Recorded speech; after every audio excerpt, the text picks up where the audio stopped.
బంగారు నగలు ధరించటం మనకు ఆనవాయితీగా వస్తున్న సాంప్రదాయం. భారతదేశంలోని మహిళలకు బంగారం మీద ఉన్న మక్కువ అంత ఇంత కాదు.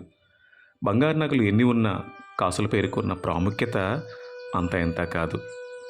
పిండి వంటలు ఎన్ని ఉన్నా ఎన్ని వస్తున్నా అరిసెలకున్న ప్రాముఖ్యత ఎప్పుడూ ప్రత్యేకం. భోజనంలో ఎన్ని కూరలున్నా గుత్తొంకాయకున్న రుచే వేరు. మన జీవితంలో ఎంతమంది బంధువులున్నా అమ్మమ్మకు ఉన్న స్థానం వేరు. ఇంట్లో ఎన్ని బంగారు నగలున్నా కాసుల పేరుకున్న ప్రత్యేకత ఇప్పటికీ ఎప్పటికీ ప్రత్యేకం. తరతరాలకు తరగని ఆస్తిగా ఉండేది ఒక్కటే. ప్రతి ఒక్కరి ఆడపడుచు గుండెల్లో ఎప్పటికీ స్థిర నివాసం ఏర్పరచుకునేది పురాతనమైనది, ప్రాచీనమైనది, ఎప్పటికీ మన సంస్కృతి సాంప్రదాయాల్లో ఉండేది ఒక్క కాసుల పేరు మాత్రమే.